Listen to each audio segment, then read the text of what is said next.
Derrick Rose. A superhero. He's a guy that's pushed through it all. And to have the battles with his injuries, to be able to come back. Man, everything, man. I worked my ass off, bro.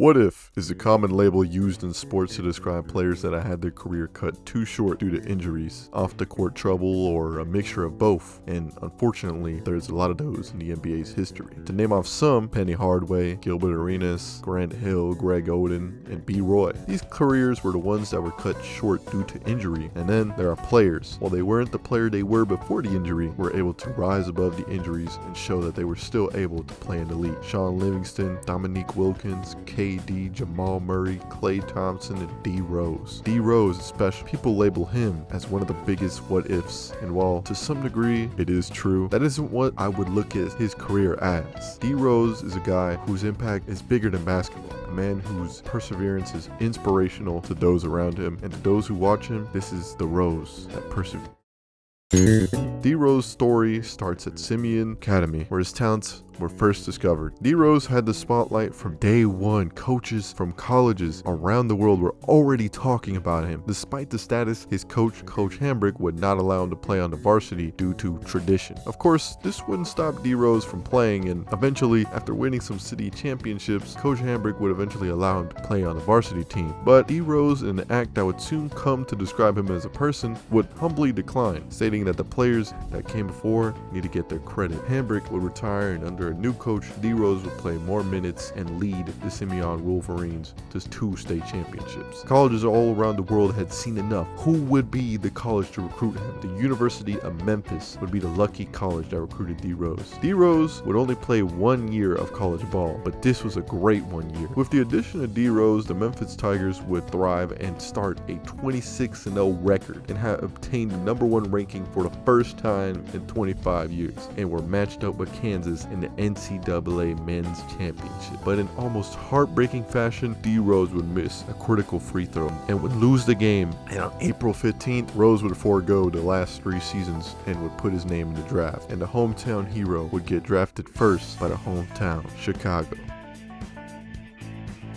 D. Rose would start his rookie year and averaged 16 points and was voted Rookie of the Year, showing off his crazy athleticism and skills, and would help the team clinch the playoffs with the record 41-41. Being the 7th seed, they would face the most annoying champions. Surprisingly, the young Bulls team would make this series a back-and-forth dogfight, but the more experienced Celtics would come victorious. But it was more than clear. Any questions about D. Rose and his talent vanished. D. Rose was soon to be an all-star caliber player. It was more a matter of when than if. Unfortunate news would come when D. Rose would injure his ankle in a preseason game, an injury that would bother him until November. But despite this, D. Rose was voted to the 2009-10 All-Star Game, which apparently no other Bull had been voted since Michael Jordan in 1998, which is sad considering that that's been a decade. But once again, they would make the playoffs, facing the LeBron-led Cavs, and would go on to get beat in 5. But next year would be a legendary season, a season so legendary that to this day, a decade later, people still mention this season as one of the greatest seasons ever. This is the MVP year. D. Rose would have a historic season. I'm about to name just a fraction of what he did in this season. He led the Bulls to their 6th 60-plus win season in franchise history, all while recording 2,000 points and 600 assists, which only LeBron James and Michael Jordan did. And of course, it wouldn't be a D. Rose video without mentioning him being the youngest dude to receive the MVP award. In the first 2 rounds, they would defeat the Pacers and the Hawks and would face the Big 3 Miami Heat. And despite it seeming like it was no contest, the most the Heat won by in this series would be like 10, which goes to show you how good the Bulls were. The future was bright for the Bulls. All they had to do was put it together, and maybe they could return the Bulls to their former glory.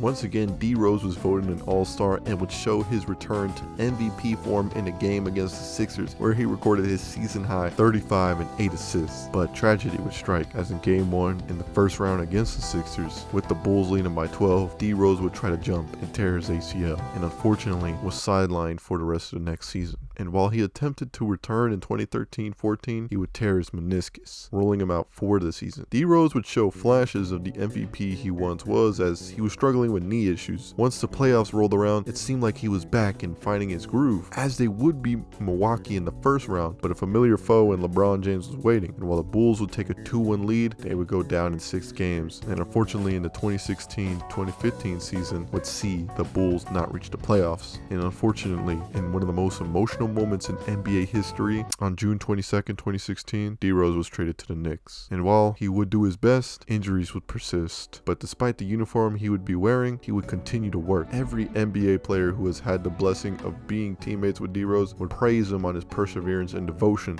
to return to the court. And suddenly, the story that would have been a what if took on a less negative meaning and would give way to inspire those who have all been counted out. All those trials, obstacles that D Rose would face would culminate in a memorable game for the ages. On July 4th, 2018, D Rose would score 50 points and would give the most emotional interview. And of course, while he would switch from team to team and guide many young talents, he would unfortunately announce his retirement on September 26, 2024. But to those around D Rose and even me, D Rose is not a what if. That label couldn't do a player like D Rose justice. D Rose is a superhero, an example of never giving up on yourself. There are multiple instances where D Rose could have gave up, could have said this is it, but D Rose had a bigger impact than basketball. He was a larger than life person whose impact reached everyone who knew his story. I remember first hearing of D Rose's retirement, seeing the cryptic announcement and seeing that it was in fact him retiring, and for some odd reason, while it was inevitable, to this day, some weeks later, it still doesn't feel real. I remember having the Kicks magazine. In fact, I probably still do, but I remember thinking to myself, this can't be real. It was an emotional moment for me, to say the least. I might have never interacted or seen a game in person, but like I've stated, his impact on the game and everything he stood for made everything he stood for mean that much more. Anyways, sorry for that emotional rambling. This was the story of the Rose that persevered. Peace.